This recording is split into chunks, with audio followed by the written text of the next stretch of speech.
Ah, ya no voy a hablar más. Mejor, estamos ahí, ¿verdad? Hechos capítulo 2, versículos 14 al 36. Continuamos con nuestra serie titulada, ¿cómo se llama nuestra serie? Un pueblo de esperanza. Un pueblo de esperanza basado en el libro de los Hechos. Este libro, podemos decir que este libro de la Biblia es un libro extraordinario de la Escritura, porque nos habla de la maravillosa gracia de Dios y del cumplimiento de la promesa de Dios. El Evangelio de Lucas termina con un resumen, se puede decir, con un resumen de las instrucciones que les dio el Señor resucitado a sus discípulos y para recibir la promesa del Espíritu Santo y la ascensión también. Este relato, el relato del libro de los Hechos, comienza con un resumen similar y prepara el escenario para los eventos que se van a registrar en el libro de todos los Hechos. La expresión, las cosas que Jesús ha enseñado, o sea, las cosas que Jesús hizo y enseñó, sencillamente significa que Jesús hizo cosas que podríamos decir que Jesús comenzó a hacer cosas, pero terminó lo que comenzó. Es decir, les dio la promesa y no solamente se quedó con la promesa, al final Él cumplió su promesa. Los apóstoles que Jesús escogió fueron los 11 que se enumeran en Hechos, un pequeño resumen de lo que vimos.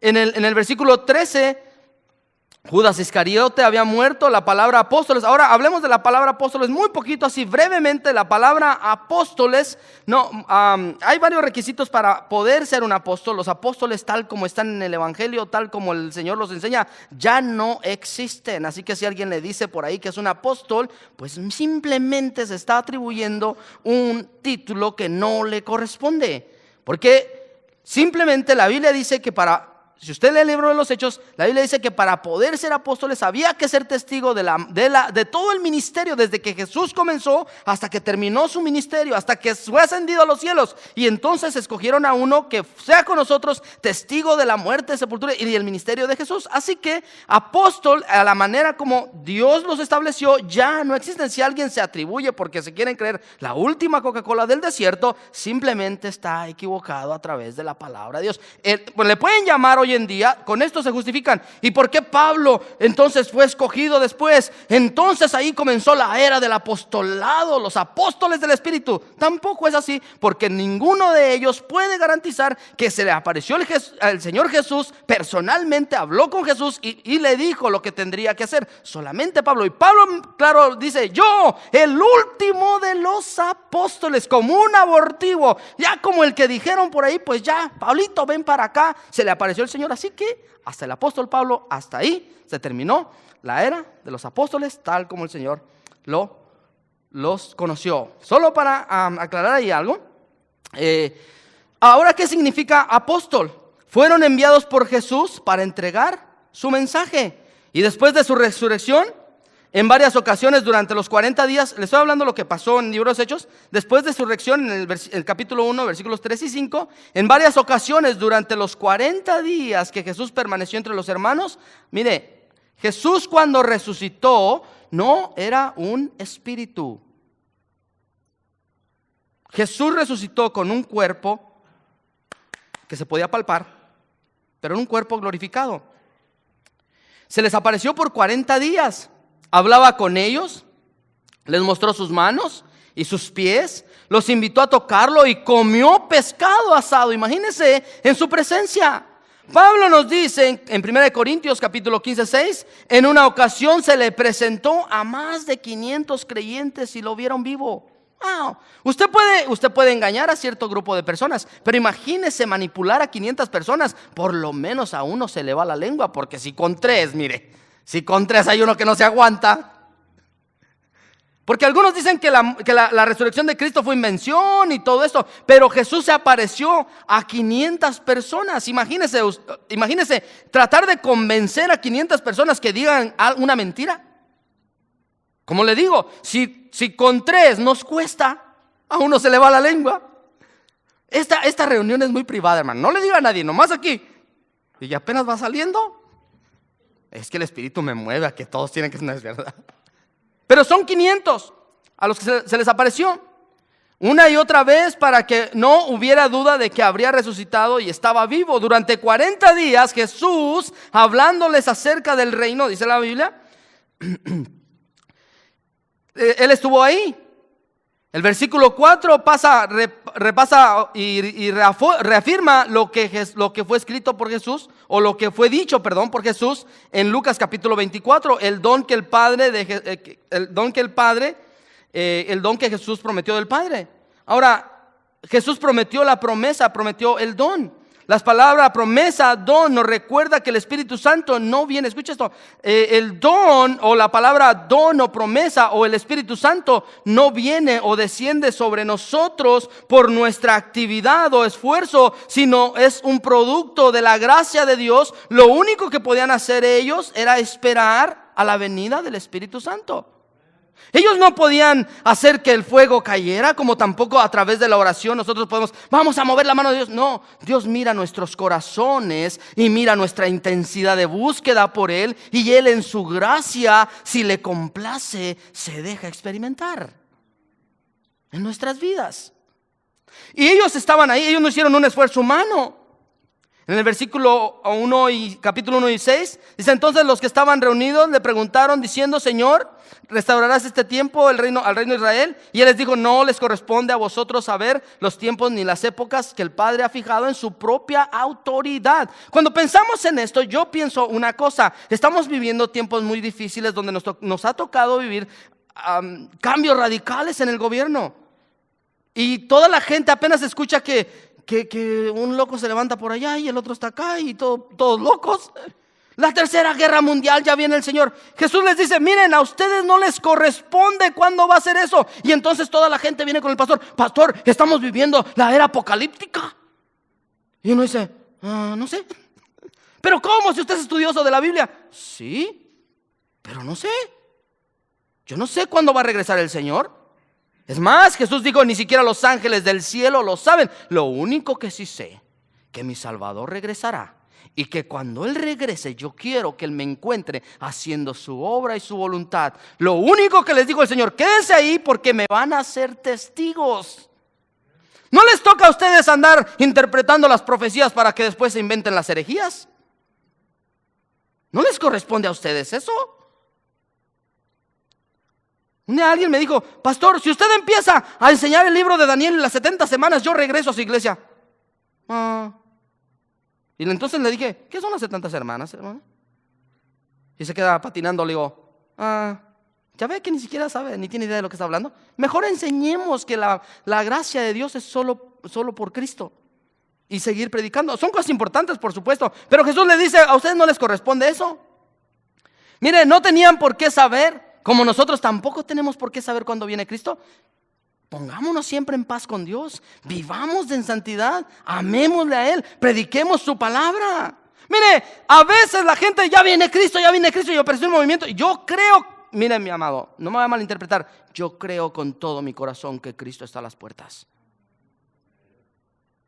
Pero tampoco no voy a espantar a la gente diciéndole que Cristo viene mañana. Mucha gente viene a la iglesia basado en las profecías, y las iglesias se llenan y pasan 3, 4 años y Cristo no viene. Y dice: ay, el pastor estaba mintiendo, dijo que ya venía y no viene, yo me voy otra vez al mundial. Debemos predicar el arrepentimiento, porque el arrepentimiento genuino no depende de los eventos que suceden a nuestro alrededor. El arrepentimiento genuino nos provoca un deseo de amar a Dios, de seguir a Dios, sin importar lo que ocurra alrededor de nuestro mundo, porque sabemos que en Él estamos seguros, y no importa que la tiembla tierra, y no importa que nosotros nos sintamos atemorizados, sabemos que Él está con nosotros y está en nosotros. Mire, cuando yo pienso en esto, en esto de las profecías, a mí me alienta. Pero una cosa le digo: hay que tener una relación personal con Cristo. ¿De qué le sirve espantar a la gente? Mire,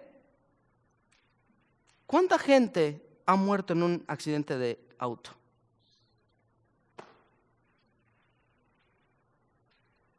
¿Cuánta gente se ha muerto en un avión porque se le cayó? Debemos estar preparados. Por eso ¿a ustedes no les corresponde eso? Así que los apóstoles no tenían que ocupar la mente con lo que no podían saber, como usted tampoco debe de hacerlo. Más bien, se debían ocupar de la gran misión que Dios le dio al pueblo de la esperanza. Dios nos dio una misión. ocuparse en la gran comisión que Jesús les había encomendado, comenzando en Jerusalén, darían testimonio en Samaria y ¿hasta dónde? Hasta lo último de la tierra. Así que la semana pasada, esta es solo la introducción, no sé cómo hacer con el sermón hoy, ya es tarde por estar hablando tanto. La semana pasada pudimos ver el conocimiento o el nacimiento, de un pueblo y cómo es que Dios en medio de la dificultad da vida. Y lo primero que aprendimos la semana pasada es que estaban ¿qué? En comunión ¿con quién? Con su Señor resucitado. Estaban en comunión, pero no solamente eso, recibieron la promesa del Espíritu Santo. Voy a ir rápido aquí, por lo miramos la semana pasada. Pero también algo tenía este pueblo, ellos fueron obedientes ¿a qué? A su palabra. Fueron obedientes a su palabra y estaban unidos, ¿cómo? En espíritu, orando, buscando al Señor. Una iglesia, ¿quiere ver una iglesia avivada? ¿Quiere ver una iglesia donde el chisme, el desánimo y todo lo que puede y toda la carnalidad se acabe? Busquemos una iglesia que esté avivada, una iglesia que busque a Dios, una iglesia que esté preocupada por experimentar la presencia de Dios y llevar a cabo la gran comisión. Y estaban unidos ¿qué? En un espíritu. Estaban en un espíritu, honraban las escrituras, pero no solamente eso, trajeron en oración todas sus dificultades. Todas sus dificultades. Estas son las 6 características que les llevó a ser el pueblo de la esperanza. Es decir, les llevó a ser una iglesia que testifica. Una iglesia que testifica. ¿Qué es el tema para este día? Una iglesia que testifica. Abra su Biblia en el versículo 32. ¿Está conmigo en su Biblia? Mire, dice, a este Jesús Dios lo resucitó y de ello todos nosotros somos testigos. Exaltado por el poder de Dios y habiendo recibido del Padre el Espíritu Santo prometido, ha derramado esto que ustedes ven. Esta escena, escúchenme esto por favor, esta escena es una de mis escenas favoritas de las Escrituras, porque aquí está un hombre que en un momento determinado, antes que el Espíritu Santo viniera a su vida, fue capaz de negar y maldecir a Cristo. Antes que el Espíritu Santo viniera sobre la vida de Pedro le preguntaron cuando nuestro Señor iba camino a la cruz o estaba siendo juzgado y las personas se le acercan y le preguntan, ¿tú andabas con él? Pedro dice, no, yo no lo conozco. Y luego le vuelven a preguntar, ¿sí, tú andabas con él? No, y lo empieza a maldecir. Pero ahora aquí está un Pedro nuevo, un Pedro distinto, lleno del poder de Dios, que no le importa dar testimonio de la resurrección de nuestro Señor Jesucristo. Un Pedro transformado por el poder de Dios. Después de haber experimentado el poder de Dios, Pedro, en su vida todo cambió para él. Mire los temores que le sobrecogieron ante aquellas personas que le acusaban de haber estado con el Señor. Se habían disipado y ahora estaba dispuesto a morir por su Señor. Mis amados, mis queridos, una iglesia avivada o un alma avivada dará de cierto la preeminencia a Jesús y será capaz de pararse firme por Jesús sin importar qué. Los que sabemos que venimos de distintas creencias, cuando nos entregamos a Cristo, lo primero que sucede es que nuestras familias comienzan a rechazarnos. Si usted no lo experimentó, yo sí lo experimenté. Comienzan a decir que somos fanáticos. Mire, una vida controlada por el poder del Espíritu Santo compartirá de manera poderosa y natural el amor de Dios y de su gracia sin importarle las consecuencias. Porque todo se trata de glorificar a Cristo. Porque hay que glorificarle a Él. Cristo había dicho, cuando venga el Espíritu de verdad, Él me glorificará. Cuando el Espíritu Santo viene a una persona, mire, me detengo poquito. Cuando el Espíritu Santo viene sobre una persona, cuando uno recibe a Cristo, y cuando Dios le empieza a dar dones a través del Espíritu Santo que amora en Él, no es para que usted se sienta mejor que los demás. Mire, cuando a uno le dicen, el Señor me tocó a través de la predicación, Dios habló a lo profundo de mi corazón. Y ¿usted cree que uno cómo debe sentirse? Ay, es que soy así como el ungido. No, debemos darle la gloria. Todo aquel que es movido por el Espíritu Santo es movido a glorificar a Dios. Miren, la iglesia o las personas que no están glorificando a Jesucristo como el Hijo de Dios crucificado y resucitado, no pueden decir que están siendo controladas por el Espíritu Santo. Tenemos esta seguridad que el Espíritu Santo no dará la gloria a otro, sino a Jesucristo, en cuyo nombre ha venido y cuya obra prosigue aún hasta el día de hoy en la tierra. Así que cuando Pedro, lleno del Espíritu Santo, poniéndose de pie con los 11, alzó la voz, fue para predicar a Jesús y la resurrección. Mire, mi amado, como pastor, como predicador del evangelio, le digo una cosa: los pastores más que nunca estamos siendo presionados para cambiar el mensaje del evangelio y simplemente llenar las bancas de la iglesia. Cuando comenzamos el ministerio le hice una pregunta al Señor: ¿qué es lo que debo predicar para que las personas se conviertan y se entreguen? Y esto fue la respuesta del Señor. No me habló una voz del cielo, para que no me malinterprete, pero la respuesta en mi corazón fue: predica la muerte, sepultura y resurrección de Cristo para perdón de pecados. Siempre habrá alguien que necesita escuchar esa bendita esperanza. Siempre. Los hombres llenos del Espíritu Santo no tienen otro tema que esto, más que glorificar a Dios. Así que observemos brevemente las características que destacan el testimonio de Pedro. Y aquí habla como el portavoz de la iglesia. Así que en primer lugar, Pedro testifica acerca de la transformación de sus hermanos. Pedro testifica acerca de la transformación de sus hermanos. Mira el versículo 15, está en su Biblia. Mire, pasa algo extraordinario, que lo vamos a ver la próxima semana o en 2 semanas, como el Espíritu Santo viene sobre las personas y cada persona se le asientan llamas de fuego y cómo empiezan a hablar en lenguas, en otros idiomas. Pero eso la próxima semana, no se quede en casa. Mira el versículo 15. Estos que no están borrachos como ustedes que suponen. Apenas son las 9 de la mañana. ¿Por qué dice eso? Al leer este pasaje podemos darnos cuenta que indudablemente había un cambio muy marcado en la conducta. Estaban desde luego alterados, pero no con el vino del mundo, como ellos suponían, sino que estaban llenos del nuevo vino del reino de Dios. Pero el hombre natural no puede comprender las cosas del Espíritu de Dios porque son locura. Permítame decir esto: si una persona le ha entregado su vida a Cristo, le ha dado su corazón a Cristo, le ha dado su alma a Cristo, se ha arrepentido de sus pecados, el Espíritu Santo viene a morar en esa persona, le garantizo, le aseguro que esa persona no puede seguir siendo la misma. Aquí sucedió algo. El Espíritu Santo vino sobre sus vidas y ellos comenzaron a comportarse de manera extraña. Mire, mi amado, mi amada, si usted es un cristiano fiel y genuino y verdadero, cuando usted se comporta de manera distinta al mundo, entonces la gente le va a decir que usted está cuco. Ay, no hay ningún cuco acá. Está loco, pues. Así es cierto. Porque no es normal. Un hombre o una mujer llenos del Espíritu Santo harán y testificarán del poder de Dios y la poderosa resurrección de Cristo. Harán locuras aparentemente para el Señor, por anunciar a su Señor.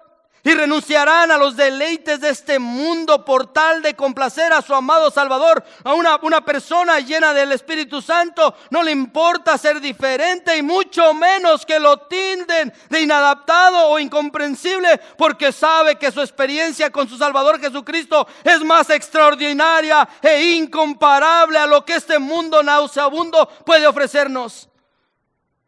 Una persona que experimenta de esa manera a Dios, una persona que tiene a Dios en su corazón, es totalmente distinta. Mire, le digo desde mi corazón, desde mi corazón.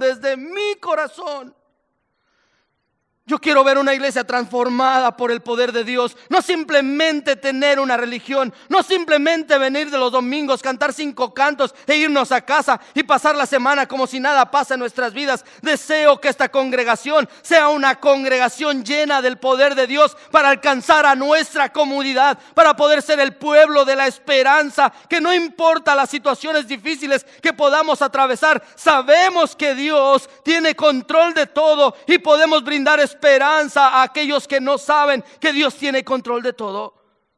El deseo de mi corazón es ver una congregación que se apasiona por la presencia de Dios, que no le importa doblar sus rodillas delante de Él, que no le importa llorar en su presencia, que importa lo que la gente diga. Finalmente ellos no satisfacen sus necesidades físicas, emocionales y espirituales. Solamente nuestro Salvador Jesucristo, solo Él. Ese es el deseo de mi corazón. No hay otro deseo más grande que ese. Mire, podemos llegar a todo el mundo, pero si no logro impactar mi propia congregación, de nada me sirve. Se lo digo con el corazón. Pedro testificaba de sus hermanos, de la transformación de sus hermanos. Mire, no hay nada más gratificante y más extraordinario para alguien que comparte el amor de Jesucristo que testificar del testimonio que otros han alcanzado salvación. Cuando alguien se entrega a Cristo, para mí es extraordinariamente maravilloso.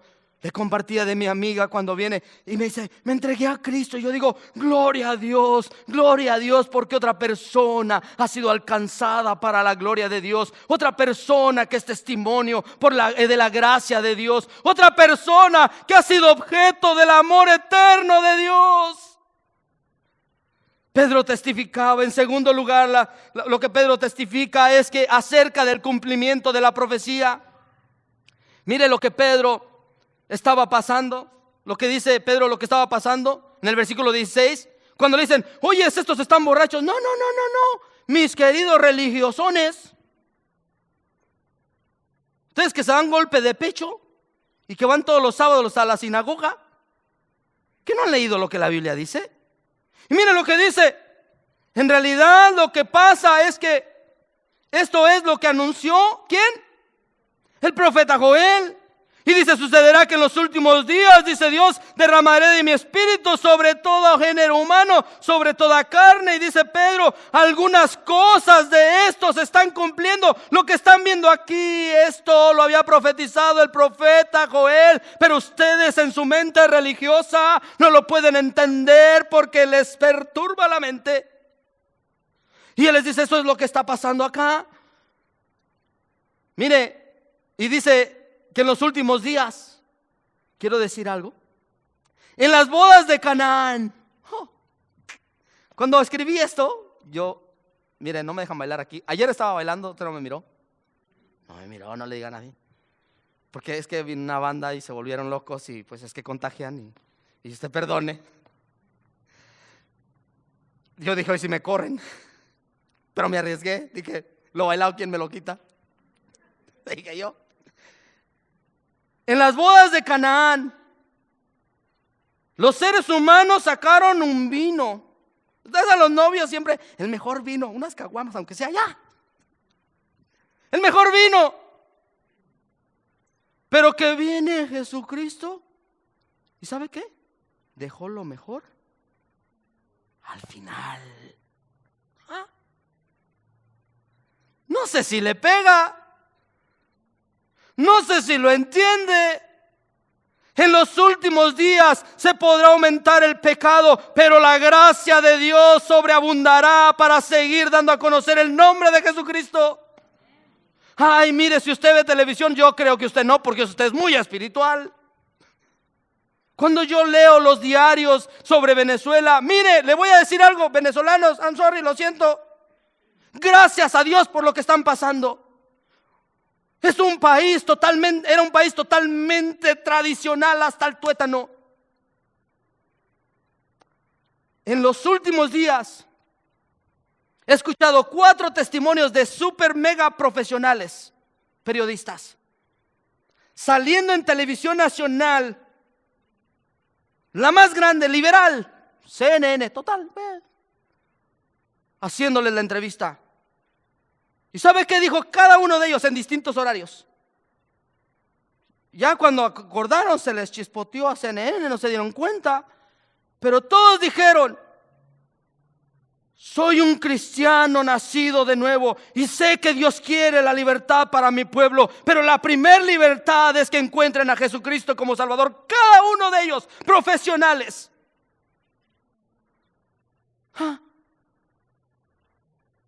Es que no sé si me está entendiendo. ¿Qué necesita la iglesia? ¿Persecución? ¿Qué necesita? ¿Necesidad extrema para buscar a Dios? Otro de mis países que amo tanto, y no lo digo porque estén acá, de ahí, pero es Colombia. Otro país que estaba cerrado a todo, pero el sufrimiento de la guerrilla, el narcotráfico, les llevó a ser uno de los países que más buscan a Dios ahora. Amados, no esperemos estar en persecución para experimentar a Dios. Es que el Espíritu ha sido, siempre es vivificador. Cuando pienso, nosotros, mire, usted tiene lo que no tuvieron en el Antiguo Testamento, Hebreos capítulo 11, versículos 38. Si usted lee todo, es mi capítulo favorito de la Biblia. Pero ¿sabe cuál es la parte favorita mía? Del 36 al 38.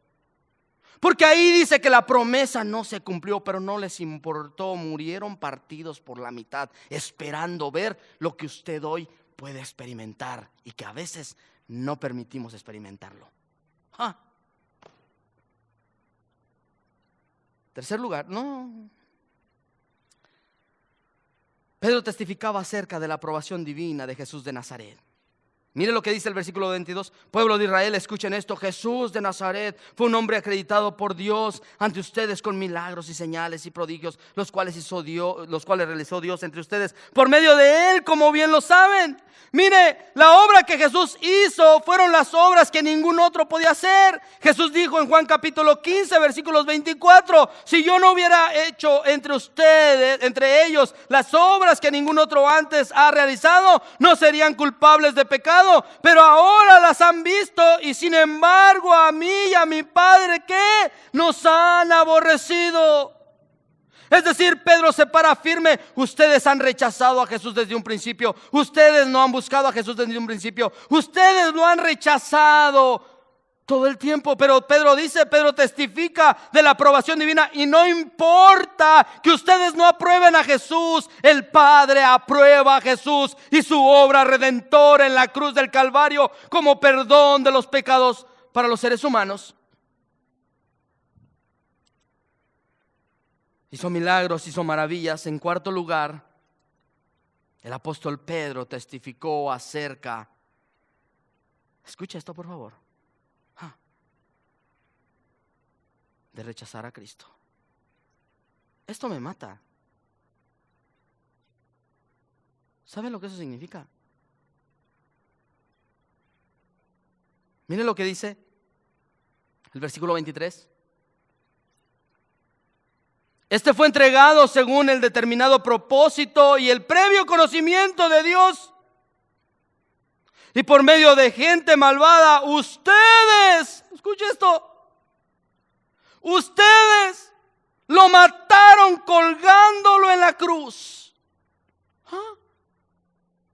Imagínense que usted es Pedro, Juan, Jacob, Santiago, todos. Pedro, nos van a matar a nosotros también. ¿Qué importa? Ustedes lo mataron.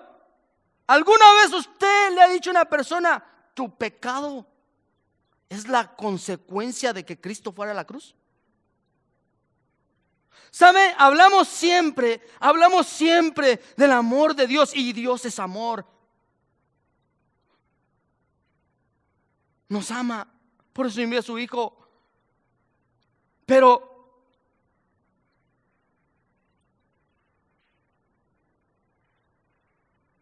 nosotros, escucha esto, usted y yo fuimos la causa de que Dios tratara a Jesús como al peor de los malhechores.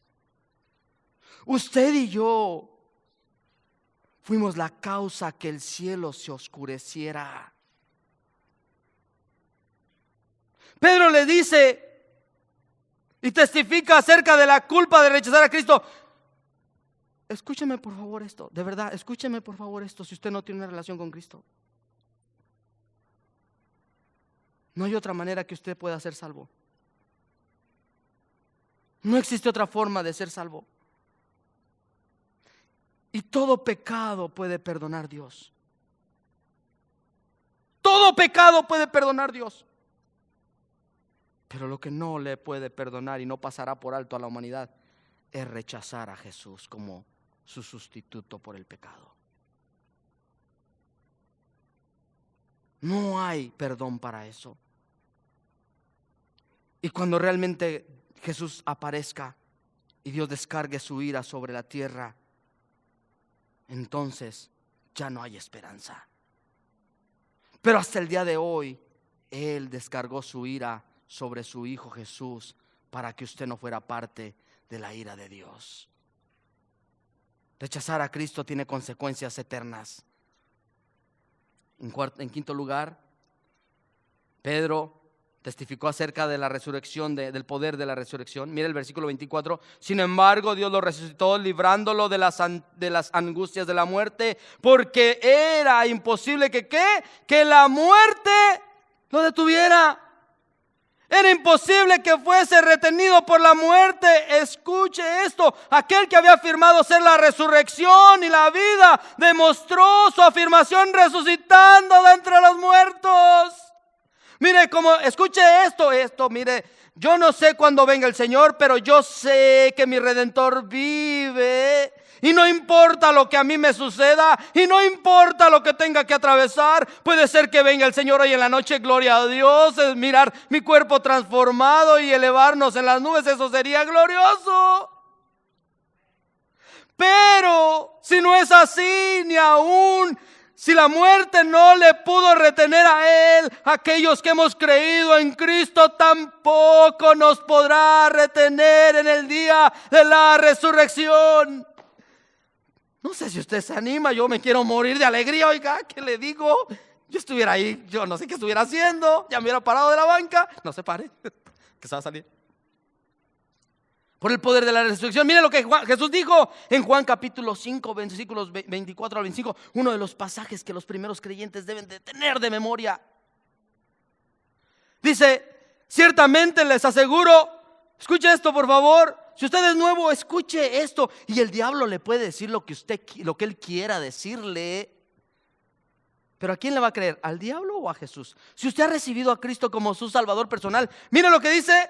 Ciertamente les aseguro, en Juan capítulo 5, 24 y 25, ciertamente les aseguro que el que oye mi palabra y cree en el que me envió, tiene vida eterna y no será juzgado, sino que ha pasado de la muerte a la vida. Ciertamente les aseguro que ya viene la hora y ha llegado ya en que los muertos oirán la voz del Hijo de Dios. Y los que la oigan, ¿qué? Vivirán. Vivirán. Cuánta esperanza. Y luego el apóstol Pablo confirma por el Espíritu Santo: pues sabemos que aquel que resucitó al Señor Jesús de entre los muertos nos resucitará también a nosotros con Él y nos llevará junto con ustedes a su presencia. Mire, yo espero la venida de Cristo, la espero con ansias más que usted, a lo mejor, no sé, quién sabe. Pero yo espero ese día glorioso. Pero si Él no viene y yo tengo que seguir predicando la muerte y sepultura y resurrección de Cristo, y si Él un día me quiere llevar, yo esperaré en esa tumba la poderosa resurrección de Cristo, porque en el momento que yo muera pasaré a la presencia de Dios. Pero pero cuando Él regrese, me traerá mi espíritu con Él y me pondrá donde cayó mi cuerpo y me levantará con un cuerpo glorificado semejante al de Él.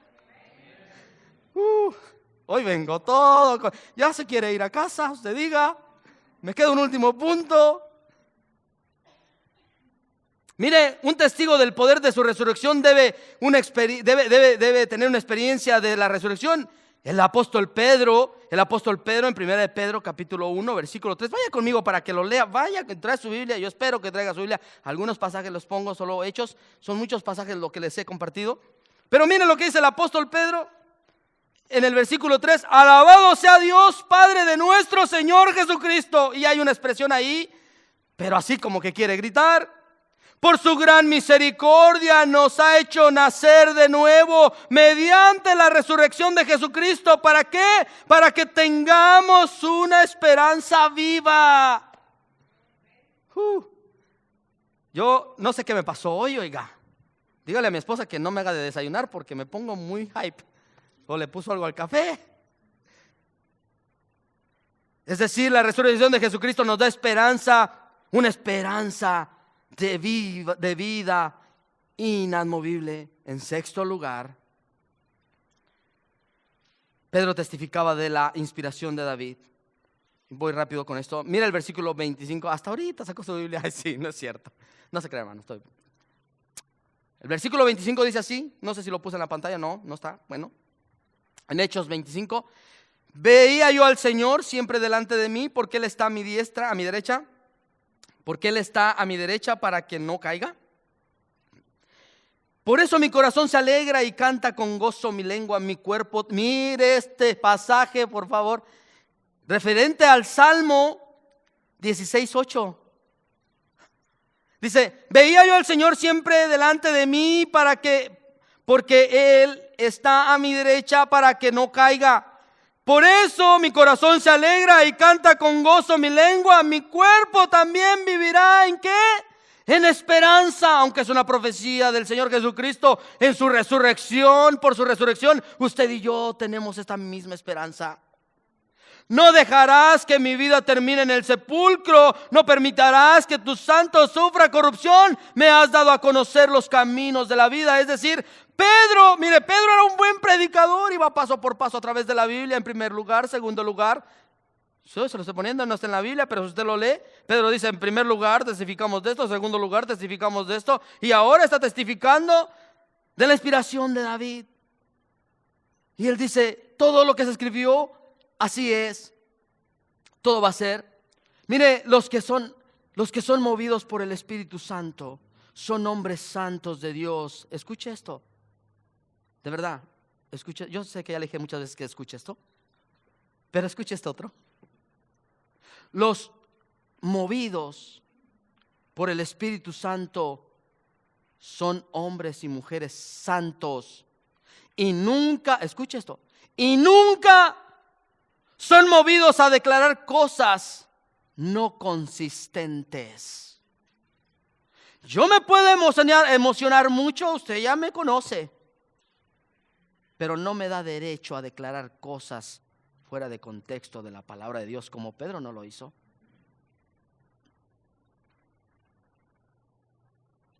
Es decir, Pedro no se estaba inventando las cosas. Lo que Pedro estaba predicando era la palabra de Dios. Y dicho sea de paso, no estaba sacando el texto fuera de su contexto. Estaba siendo consistente con lo que la palabra de Dios decía. Esto es complicado. Porque es tan fácil emocionar a la gente con un texto bíblico y sacarlo de su contexto y inventarse una enseñanza. Pero Pedro no hizo eso, como tampoco lo vemos en este lugar. En séptimo lugar, Pedro testificaba acerca de la certidumbre de la exaltación de Cristo. Mire, la venida del Espíritu Santo no fue solo el cumplimiento de una promesa, sino también la garantía que aquel que había sido crucificado ahora era exaltado a la diestra de Dios. Mire el versículo 33 y 36 del libro de los Hechos. Mire lo que dice. Exaltado por el poder de Dios y habiendo recibido del Padre el Espíritu Santo prometido, ha derramado esto que ustedes ven y oyen. David no subió al cielo, sin embargo declaró, dijo el Señor a mi Señor, siéntate a mi derecha hasta que ponga a tus enemigos por estrado de tus pies. Por tanto, sépalo bien todo Israel, que a este Jesús a quien crucificaron, Dios lo ha hecho Señor y Mesías. Cuando lo oyeron esto, todos se sintieron profundamente conmovidos y le preguntaron y dijeron a Pedro y a los apóstoles, ¿qué haremos? No necesitaron una doctrina nueva. Vamos a inventarnos el año de la revelación. Herejía. Todo lo que Dios ha querido revelar se encuentra clara y precisa en este libro. Y no me importa que me llamen anticuado. Todo está en este libro. Hace 30 años o más de 30 años, la Convención Bautista del Sur tuvo un problema muy serio, más de 30 años. Donde en ese tiempo el pastor Adrian Rogers, que hace en la presencia de Dios, nuestra convención sufrió un ataque muy fuerte donde estaban decidiendo si la escritura era total e inspirada por Dios. El hermano Robert se debe recordar, es joven, pero él se debe recordar. Y Adrian Rogers con toda la valentía dijo: si ustedes quieren irse por ese camino, váyanse por ese camino, pero hasta aquí dejaría de ser Bautista del Sur. La palabra de Dios es la Biblia, es la santa palabra de Dios, e inspirada y sin errores. Pedro dice: cuando oyeron esto, todos se sintieron profundamente conmovidos. Mire,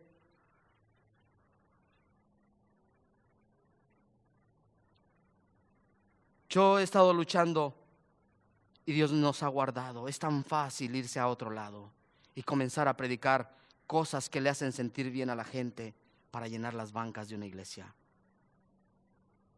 Pero si Dios nos trajo a este lugar para ser el pueblo de la esperanza, no nos vamos a mover de lo que está escrito, claro y conciso. Si sacamos los textos fuera de contexto, vamos a armar puros pretextos. Oremos.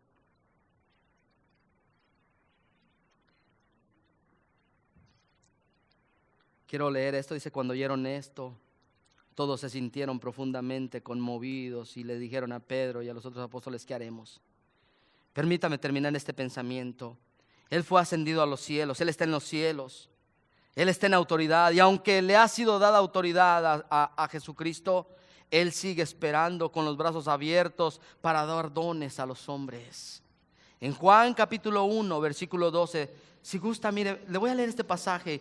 Gusta cerrar sus ojos y piensa en este pasaje que le voy a recitar ahora. Dice: vino a lo que era suyo, pero los suyos no le recibieron. Mas a cuantos lo recibieron, a los que creen en su nombre, les dio el derecho de ser hijos de Dios. Estos no nacen de sangre, ni por deseos naturales, ni por voluntad humana, sino de Dios. Si usted está en este lugar y aún no tiene esa experiencia del perdón de pecados, hoy usted puede salir de este lugar. Lo único que tiene que decir: Señor, yo creo que tú moriste en la cruz del Calvario por mí, que diste tu vida por mí. Yo en esta mañana te entrego mi vida y mi corazón. Escribe mi nombre en el libro de la vida. Y de esa manera obtendré el poder de tu Espíritu Santo para vivir una vida santa apartada para ti. En el nombre de Cristo Jesús te lo pido.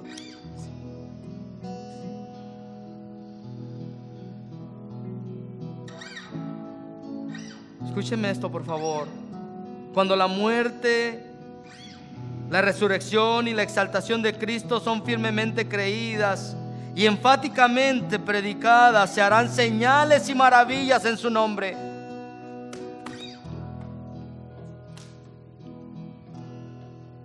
Escuche, nosotros no estamos detrás de las señales y los prodigios. La iglesia no sigue señales y prodigios. La iglesia genuina no va detrás de los milagros y los prodigios de Jesús. Los prodigios y los milagros le siguen a la iglesia. Oh, Padre, te damos gracias por tu santa palabra. Enséñanos a ser una iglesia que testifica con valor de tu amor y de tu gracia, de tu muerte, sepultura y resurrección para perdón de los pecados. Queremos ser una iglesia que sale de las cuatro paredes al vecindario a compartir tu amor y tu gracia. Porque tú nos has perdonado y nos has dado vida eterna. Queremos compartirlo con los demás. Padre, en esta hora, una manera de hacerlo es a través de nuestros diezmos y nuestras ofrendas, que son usadas para que tu palabra corra, para que tu obra continúe. Padre, pedimos que tú las bendigas, que tú las uses para tu gloria y para tu honra. Bendice a aquel que da alegremente y a aquel que no tiene. Provéele un trabajo, Señor, para que alegremente pueda dar de lo mucho que tú le das. En el nombre poderoso de Cristo Jesús. Amén y amén.